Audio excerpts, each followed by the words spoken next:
जो आचार संहिता के निकट सरकार बढ़ती जा रही है, सरकार सरकारी धन का दुरुपयोग करके डिजाइन बॉक्स कंपनी के इशारे पर सरकार के सैकड़ों करोड़ रुपए झूठे विज्ञापनों में खर्च करती है। 90 लाख पशुपालनों का रजिस्ट्रेशन के बाद जब मैं आपसे बात कर रहा हूं, अब तक सरकार ने बीमा कंपनी का चयन नहीं किया है और जो ऋण सरकार को माफ करना था वो था 5,638 करोड़ 47 लाख और एक पैसा भी नहीं इनका हुआ। और सरकार ने अपने उत्तर में खुद कहा है कि इन 5,638 करोड़ रुपए जिन किसानों पर ऋण था, 3,49,000 किसानों का इनके खाते एनपीए हो गए। शायद कांग्रेस का चश्मे का नंबर उनको बदलने की आवश्यकता है। आप सब लोग ये देख रहे हैं कि जो आचार संहिता के निकट सरकार बढ़ती जा रही है, सरकार सरकारी धन का दुरुपयोग करके डिजाइन बॉक्स कंपनी के इशारे पर सरकार के सैकड़ों करोड़ रुपए झूठे विज्ञापनों में खर्च करती है। हाल ही में सरकार ने एक बजटीय घोषणा उन्होंने ये की थी कि लंपी से जो पशु मरे हैं उनको 40,000 की सहायता देंगे। उस बजटीय घोषणा की अनुपालना में सरकार ने किसान महोत्सव के इस नाम पर एक बड़ा विज्ञापन जारी करके ये कहा कि हमने 41,000 पशुपालकों को 176 करोड़ रुपए की सहायता जारी की है। इसी सरकार ने राजस्थान की विधानसभा में ये आंकड़ा रखा था कि जो पशु सरकारी चिकित्सालय में आए और जिनकी मौत हुई उनकी संख्या 76,000 थी। लंपी का रोग जब राजस्थान में फैला था तब सरकार के आंकड़ों के अनुसार 15,67,000 गोवंश इसमें संक्रमित हुआ था और उस तत्समय सरकार ने ये एक एडवाइजरी जारी की थी कि संक्रमित गायों को ग्राम पंचायत 6 फुट गहरे खड्डे के अंदर जेसीबी की सहायता से उनको दफन करे। इस पर तत्समय सरपंच संघ राजस्थान ने सरकार को कहा था इसके लिए राशि सरकार मुहैया कराए और सरकार ने आश्वस्त किया था कि ग्राम पंचायतें अपने पैसों से इस काम को कर लें, इसका पुनर्भरण करेंगी। उस समय जो ज्ञापन सरकार को दिया गया सरपंच संघ ने, वो था 5,13,000 गोवंश जिनको वैज्ञानिक ढंग से ग्राम पंचायतों ने जिनको दफनाया था उस आंकड़े के आधार पर उनका 5,13,000 पशुधन है, जबकि ये पशुओं की वास्तविक संख्या जो लंपी से काल कलवित हुई थी उसके 10 लाख के करीब थी। आपने देखा होगा मारवाड़ के अंदर, बीकानेर के अंदर किलोमीटर उस समय गोवंश के नरकंकाल थे और अब सरकार ने इन 76,000 जो खुद के इनका आंकड़ा था उसमें से जो गौशाला के अंदर जो गायें थी जो लंपी से काल कलवित हुई, ये कहकर उनको अनुदान नहीं दिया कि गौशाला के अंदर सरकार अनुदान दे रही थी। इसके अलावा आरसीडीएफ से मिल्क यूनियन से जुड़ी हुई 41,000 गौवंश का सरकारी रिकॉर्ड होते हुए भी उनको भी एक पैसा नहीं दिया। सरकार ने 5,13,000 की जगह पर सिर्फ 41,000 गोवंश को अनुदान दिया। इस बात को लेकर और इसकी दूसरी बातों को लेकर भारतीय जनता पार्टी ने इस कांग्रेस सरकार के विरुद्ध पोल खोल अभियान प्रारंभ किया है।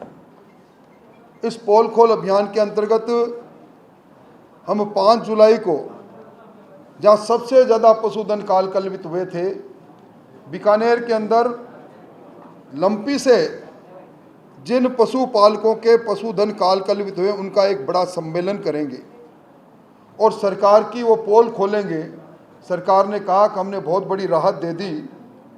सरकार ने इसी बजट के अंदर ये घोषणा की थी कि हम कामधेनु फसल बीमा योजना लेकर आएंगे और पशुपालकों को में प्रत्येक परिवार के 2 दुधारू पशुओं को 40,000 रुपये का पशु बीमा मुफ्त में करेंगे। आज सरकार ने खुद ने अपने आंकड़े में कहा है कि हमारे महंगाई राहत कैंप के अंदर 90 लाख पशुपालकों ने रजिस्ट्रेशन करवाया है। 90 लाख पशुपालकों का रजिस्ट्रेशन के बाद जब मैं आपसे बात कर रहा हूं, अब तक सरकार ने बीमा कंपनी का चयन नहीं किया है।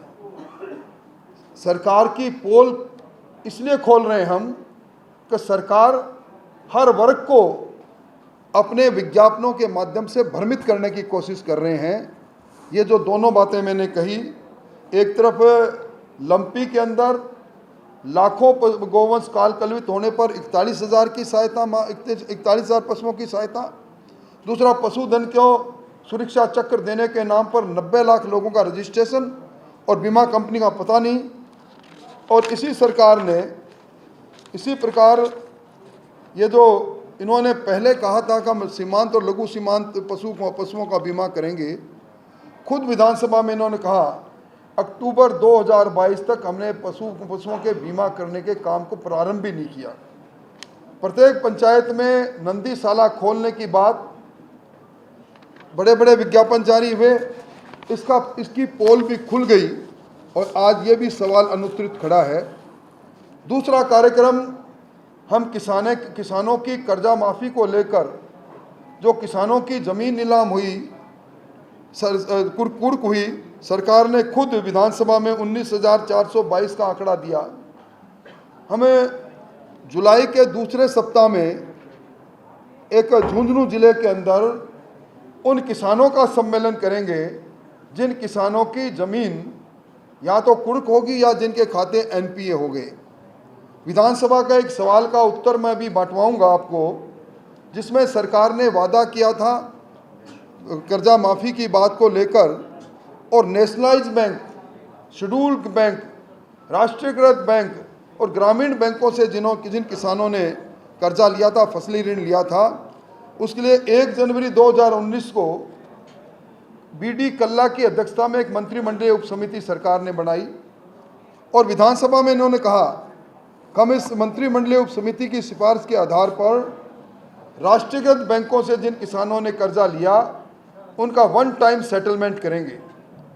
विधानसभा के उत्तर में इन्होंने खुद ने माना है, उत्तर मैं भी आपको दूंगा, कि 30 नवंबर 2018 तक राष्ट्रीयकृत बैंक, शेड्यूल बैंक और आरआरबी के ऋणी किसान थे, वो उनकी संख्या थी 3,49,257 और इन पर ऋण था 6,018 करोड़ 93 लाख, और जो ऋण सरकार को माफ़ करना था वो था 5,638 करोड़ 47 लाख, और 1 पैसा भी नहीं इनका हुआ।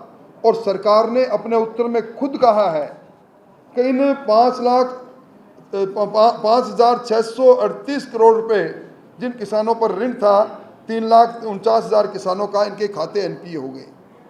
यानी अब सरकार ने वादा किया था हम डेट रिलीफ एक्ट लेकर आएंगे। खाता जब एनपीए होता है तो उसकी दूसरी स्टेज के अंदर ज़मीन कुर्क होती है। इन किसानों की ज़मीन भी कुर्क होने की ओर आगे बढ़ चुकी है और इन किसानों पर जो इन्होंने वादा किया था दिसंबर 2018 तक के किसानों का सब ऋण माफ़ करने का, ये 5,638 करोड़ का ऋण आज ब्याज और चक्रवृद्धि ब्याज करके ये 12,600 करोड़ के लगभग हो गया। ये किसान की ऋण माफ़ी योजना का ये चेहरा है। इन दोनों बातों को लेकर हम एक बड़ा सम्मेलन जिनके पशु काल कलवित हुए हैं बीकानेर में 5 जुलाई को, और जुलाई के दूसरा सप्ताह में तारीख अभी अध्यक्ष जी से बात करके हम घोषित करेंगे, हम झुंझुनू में सम्मेलन करके पोल खोलेंगे सरकार के विरुद्ध में। अब ज़मीनी तौर पर उन सारे वर्गों को धीरे धीरे लेकर आएंगे जिनसे वादा सरकार करती है, महंगाई राहत कैंप में करती है और कभी बजट में करती है और कभी जन घोषणा पत्र में करती है, जिनको अमली जामा नहीं पहनाती। इन सारी बातों को लेकर मोटे तौर पर मैंने आपको इन दो बिंदुओं की ओर जो हमने अभी भारतीय जनता पार्टी सड़क की लड़ाई लड़ रही है, इन दोनों बातों को लेकर मैंने आपके सामने मोटी मोटी बात रखी है। एक पत्र भी मैं भी सर्कुलेट कर रहा हूं जिसके माध्यम से सारी बातें आपके सामने आ जाएगी। और कोई सवाल आपको पूछना है तो आप सवाल करें। राठौर साहब, कांग्रेस कहती है कि आप ये घोषणाएं तो कर देते हैं आंदोलन करने की, पर लोग नहीं जुटा पाते, भीड़ नहीं आती आपके आप आंदोलन करते हैं। शायद कांग्रेस का चश्मे का नंबर उनको बदलने की आवश्यकता है। हमारी भीड़ उन लोगों की आती है जो हमारे साथ आक्रोशित होकर लड़ना चाहते हैं, जो इस बात से कांग्रेस से दुखी है। हम नरेगा की भीड़ को लाकर हम रजिस्ट्रेशन के जिनका पहले हो गया लाभार्थी, उनके री रजिस्ट्रेशन पर के नाम पर महंगाई राहत कैंप में भीड़ को लाकर भाषण नहीं पिलाते जो आजकल मुख्यमंत्री जी पिलाते हैं। अभी हमने इसमें भ्रष्टाचार को लेकर सचिवालय का घेराव किया था, सिर्फ एक जयपुर प्रशासनिक जिले का है। और ये जो दोनों मैंने घोषणाएं की है, इसके अंदर पूरे राजस्थान का नहीं, झुंझुनू और बीकानेर प्रशासनिक जिले का होगा। और जुलाई के अंतिम सप्ताह में अभी हम तारीख हमारा नेतृत्व घोषित करेगा, पर मोटे तौर पर ये हमारी सहमति बन चुकी है। जुलाई के अंतिम सप्ताह के अंदर हम 5 लाख से ज़्यादा लोग आकर इस सरकार को राजस्थान के सचिवालय में यहीं घेरेंगे, पड़ाव डालेंगे और उन सारे मुद्दों पर सरकार से जवाब मांगेंगे जिन बिंदुओं के आधार पर सरकार ने घोषणाएं की। सरकार ने बजट की पवित्रता नष्ट की है। जो घोषणाएं बजट में थी, जो 1 अप्रैल को स्वतः ही जो लागू हो जानी चाहिए थी, उनको महंगाई राहत कैंप में, और मेरा आरोप है ये डिजाइन बॉक्स एक प्राइवेट कंपनी, मुख्यमंत्री जी सरकारी धन को लुटाने का काम कर रहे हैं। इन्होंने किस हैसियत से उसको सचिवालय में ऑफिस खोलने की इजाज़त दी है? ये सारी बातें भी अनुचित बातें हैं। इन बातों को लेकर हम जनता के बीच में जाएंगे। मेरा ये सवाल था कि जैसे अभी आरोप प्रत्यारोप कर रहे हैं और प्रेस वार्ता कर कब्जे घोटाले आप कर रहे हैं, उसी तरह नवंबर 2018 में कांग्रेस कर रही थी, लेकिन कोई जांच नहीं हुई, वो भी आपसे खूब आरोप लगा रही थी सरकार पे, तो क्या उसी तरह ये चलेगा? देखिए, हमारी कथनी और करनी में कभी अंतर नहीं रहा। हमने आज तक नहीं कहा, पर इस बार इस सरकार की बुनियाद जिस प्रकार जनता के धन के लूट पर मची है, निश्चित तौर पर जब हमारा शासन आएगा तो सरकार का धन लूटने वाले उन चेहरों किरदारों के चेहरे से नकाब को हटाएंगे और जनता के सामने उनको लेकर जाएंगे।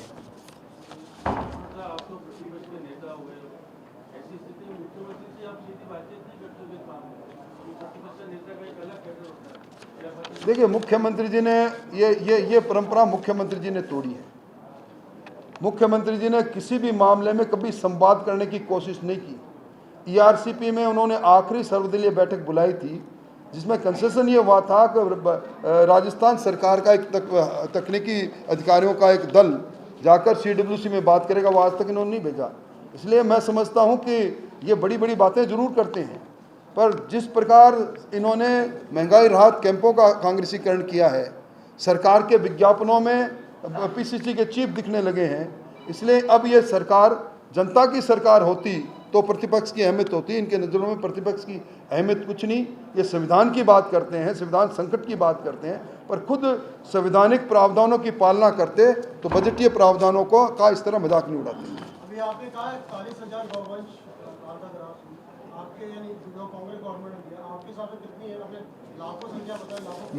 मेरे हिसाब से जो अधिकृत आंकड़ा जो विधानसभा में हमने कहा था 5,13,000, तो वो है जिनका पैसा ग्राम पंचायतों के सरपंचों ने उठाया है। आज या दोनों बातों में एक बात गलत है, या तो ये 5,13,000 इन पशुधन को दफनाने का जो पैसा उठा है ग्राम पंचायत में, तो ये वो गलत है, और या सरकार का 41,000 का आंकड़ा ठीक है। ये सरकार को इसकी जांच करानी चाहिए। दूध का दूध, पानी का पानी हो जाएगा। या तो किसी एक वर्ग को लाभ देने की बात करनी नहीं चाहिए, और जब लाभ देने की बात इन्होंने की है तो फिर ये सारे अनुत्तरित सवाल खड़े हैं कि वास्तव में सब पशुपालकों को, आप राजस्थान के किसी कोने में चले जाओ, आप इस मामले के अंदर पशुपालकों का गुस्सा आपको दिखाई देगा।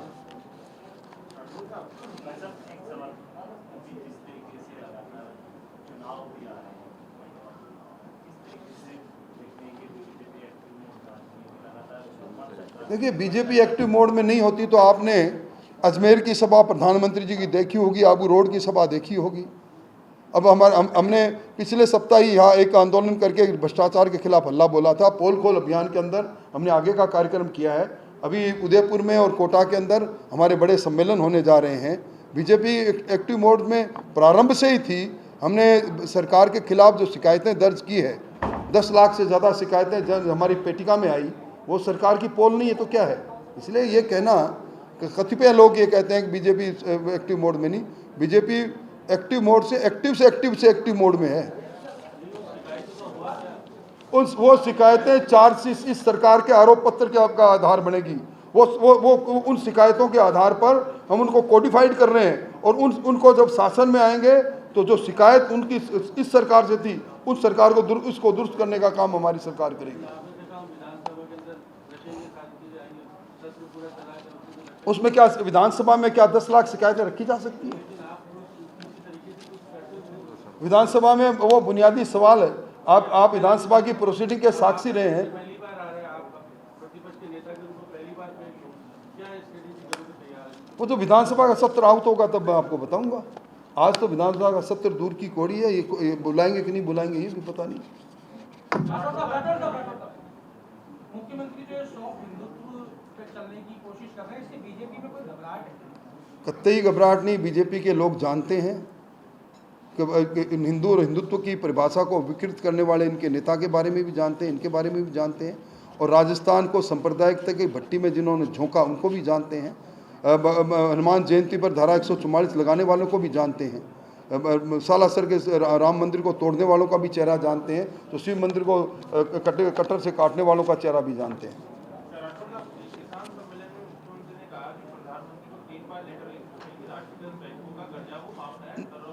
मैं कह रहा हूं, जब इन्होंने जन घोषणा पत्र में इस बात को लिखा तब इन्होंने लिखा था कि केंद्र सरकार से मैं सहमति प्राप्त करूंगा।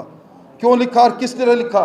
फिर कल्ला कमेटी बनाई। कल्ला कमेटी की अभिशंसा ये थी कि ये जो राष्ट्रीयकृत बैंकों का इनका पैसा माफ करो। क्यों इन्होंने कल्ला कमेटी बनाई? क्यों वो दक्षिणी राज्यों में गई? इन्होंने 3 पत्र नहीं लिखे, इन्होंने 1 दर्जन पत्र लिखे हैं। पर ये चिट्ठी लिखो खेल के आधार पर आज किसानों पर 12,000 करोड़ का कर्जा हो गया और किसान डिफाल्टर हो गया। और संख्या में भी मेरा उत्तर नहीं है, मेरी बात को आप मानते नहीं मानते, ये विधानसभा में इन्होंने कहा, वो मैं आपके बीच में रख रहा हूँ और वो कागज भी दे रहा हूँ आपको। बहुत बहुत धन्यवाद। अभी केंद्रीय मंत्री संजीव बालियान जी आधार पर तथ्यों के आधार पर अपनी बात को रखते हैं और तथ्य ये कहते हैं कि इस सरकार की बातों में और सरकार में संस्थागत भ्रष्टाचार का तांडव मचा हुआ है। अभी इस सरकार ने घोषणा की थी, बजट में घोषणा की थी, इन्होंने ओपीएस लागू करते वक्त में, अभी करते हैं बाद में चलो, अभी संजीव बालियान जी को लेकर सदन में इन्होंने कहा था कि हमें राजस्थान के अंदर विद्युत निगम, हमारे जो विश्वविद्यालय है, आरटीडीसी है, आरएसटीसी है, इनमें ये लागू करेंगे। और उसके बाद इन्होंने एक सर्कुलर जारी किया है, वो सर्कुलर जारी किया 4 मई 2023 को, और इन सबको कहा है कि ये जितने भी स्वायत्तशासी संस्थाएं हैं जो सरकार की 100% सरकार की है, ये जो राज्यांश जमा हुआ है 2004 के बाद, उसका 12% ब्याज से पैसा जमा कराए। यानी एक कर्मचारी जो इन विश्वविद्यालय में थे, चाहे वो बिजली बोर्ड या बिजली निगमों में थे या जो दूसरे आरटीडीसी और आरएसटीसी में थे, वो अब लाखों रुपए सरकार ने जो राज्यांश जमा कराया उसका 12% ब्याज के साथ अगर देगा, सरकार को जमा कराएगा, तो ही ओल्ड पेंशन स्कीम का लाभ ले पाएगा। जबकि सीधी घोषणा थी मुख्यमंत्री जी की कि मैं ये घोषणा करता हूँ कि इन सारे समुदाय को भी ये सुविधा मिलेगी। आज भी जीपीएफ की सुविधा जो ओल्ड पेंशन स्कीम के अंतर्गत मिलनी चाहिए थी कर्मचारियों को, वो नहीं मिल रही। आज भी 42,000 करोड़ रुपया पीएफआरडीए ट्रस्ट में जो जमा है वो सरकार नहीं ला पा रही। सरकार को चाहिए कि खुद के कंसोलिडेटेड फंड से वो पैसा जमा कराएं। और सरकार ने अगर वादा किया था विधानसभा में कि हम इनमें इन सारे निकायों में पेंशन की योजना लागू करेंगे, तो किस आधार पर सरकार अपने वादे से मुकर रही? अब संजीव बालियान जी, आपके जब एक सरकारी संस्थान में बैठा हुआ एक डायरेक्टर और तथ्यों के आधार पर जब सरकार को आरोपित करता है और सरकार दूध पाक होने का दावा करती है, तो उनको ये पूरा मामला सीबीआई को या एनआईए को भेज देना चाहिए, पर सरकार नहीं भेजेगी। मैं ज़रूर कहूँगा कि इस प्रकार के जितने भी घोटाले हैं, हम जब हुकूमत में आएंगे तो निश्चित तौर पर उनकी जांच भी कराएंगे और असली चेहरों को सामने भी लाएंगे। अब मैं समझता हूँ मुझसे सवाल पूरे हो गए। एक इत्तेफाक की बात है कि संजीव मेरे से आप भी तय हो कि आज आपने प्रेस वार्ता की तो सवाल कि आप बीजेपी पार्टी का जो विपक्ष के नेता भी हैं, शुरू से ही बीजेपी कभी जन आक्रोश, कभी हल्ला बोल, अभी आप पोल खोलने के ब्लैक पेपर भी निकाले, लेकिन ये सब सिर्फ खाली अथावत कहने तक ही सिमट के रह जाता है। धरातल पे कहीं अब खंदक की लड़ाई हमने प्रारंभ कर दी। मैंने कहा ना 5 तारीख को हम एक जिन पशुपालकों को सरकार ने धोखा दिया उनका एक बड़ा सम्मेलन करेंगे और उसके बाद एक सप्ताह के बाद झुंझुनू के अंदर हम जिन किसानों की ज़मीन ऑक्शन होने को है, जिनके खाते एनपीए, उनका सम्मेलन करेंगे। अभी भ्रष्टाचार के खिलाफ हमने किया ही था। और अभी आपने देखा होगा देश के विश्व के सबसे लोकप्रिय नेता है और अब तक की सबसे बड़ी रैली अजमेर में हुई थी। इसलिए मैं इसमें भारतीय जनता पार्टी सक्रिय है। अब बालियान जी से कहूँगा कुछ आपको अपनी बात की।